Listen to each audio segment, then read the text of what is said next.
कुम्हार भारत, पाकिस्तान और नेपाल में पाया जाने वाला एक जातीय समुदाय है। इनका इतिहास अति प्राचीन और गौरवशाली है। मानव सभ्यता के विकास में कुम्हारों का महत्वपूर्ण योगदान रहा है। कहा जाता है कि कला का जन्म कुम्हार के घर में ही हुआ है।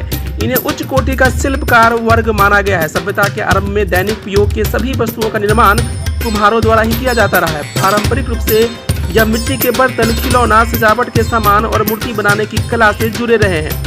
यह खुद को वैदिक भगवान प्रजापति का वंशज मानते हैं, इसलिए ये प्रजापति के नाम से भी जाने जाते हैं। इन्हें प्रजापति, कुंभकार, कुम्हार, कुमार, कुम्हार, भांडे आदि नामों से भी जाना जाता है। भांडे का प्रयोग पश्चिमी उड़ीसा और पूर्वी मध्य प्रदेश के कुम्हारों के कुछ उपजातियों के लिए किया जाता है।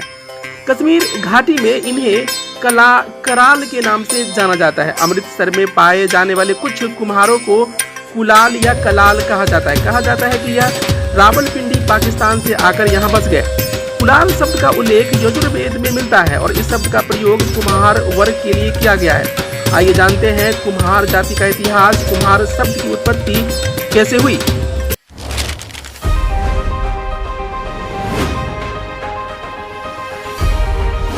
वैदिक मान्यताओं के अनुसार कुम्हार की उत्पत्ति त्रिदेव यानी कि सृष्टि के रचयिता भगवान ब्रह्मा, पालनहार भगवान विष्णु और संहार के अधिपति भगवान शिव से हुई है।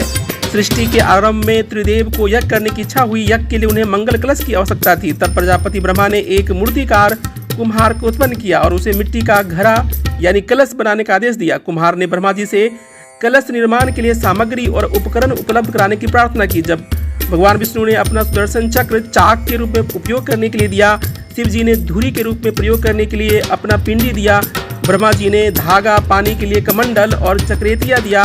इन सभी सामग्री और उपकरण की मदद से फिर कुम्हार ने मंगल कलश का निर्माण किया, जिससे यज्ञ संपन्न हुआ। कुम्हार समाज का प्रजापति नाम कैसे आया। हिंदू कुम्हार सृष्टि के रचयिता वैदिक प्रजापति के नाम पर खुद को सम्मान पूर्वक प्रजापति कहते हैं। एक बार भगवान ब्रह्मा ने अपने पुत्रों के बीच गन्ना वितरित किया। सभी पुत्रों ने अपने अपने हिस्से का गन्ना खा लिया, लेकिन काम में लीन होने के कारण कुम्हार गन्ना खाना भूल गया। बाद में जिस गन्ने को उसने मिट्टी के ढेर के पास रख दिया था, अंकुरित होकर पौधे के रूप में विकसित हो गया। कुछ दिन ब्रह्मा जी ने अपने पुत्रों से गन्ने मांगे तो कोई भी पुत्र गन्ना नहीं लौटा सका, लेकिन कुम्हार ने गन्ने का पूरा पौधा उन्हें भेंट कर दिया। इस बात से ब्रह्मा जी अत्यंत प्रसन्न हुए और उन्होंने कुम्हार के काम के प्रति निष्ठा देखकर उसे प्रजापति की उपाधि से पुरस्कृत किया।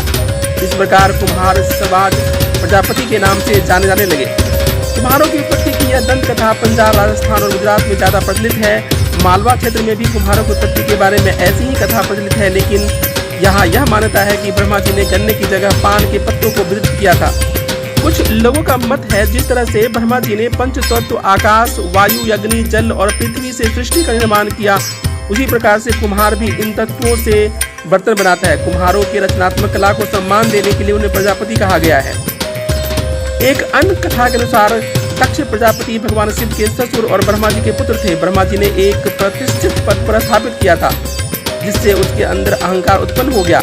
एक बार दक्ष प्रजापति ने यज्ञ का आयोजन किया, जिसमें ब्रह्मा, विष्णु, महेश समेत अन्य देवी देवता भी पधारे। जब दक्ष प्रजापति पधारे तो सभी ने खड़े होकर उनका अभिवादन किया, लेकिन ब्रह्मा जी और शिव जी खड़े नहीं हुए। इस बात से दक्ष प्रजापति क्रोधित हो गए और उन्होंने कहा कि ब्रह्मा जी तो हमारे पिता है, लेकिन शिव हमारे दामाद है, उन्हें हमारे सम्मान में खड़ा होना चाहिए था।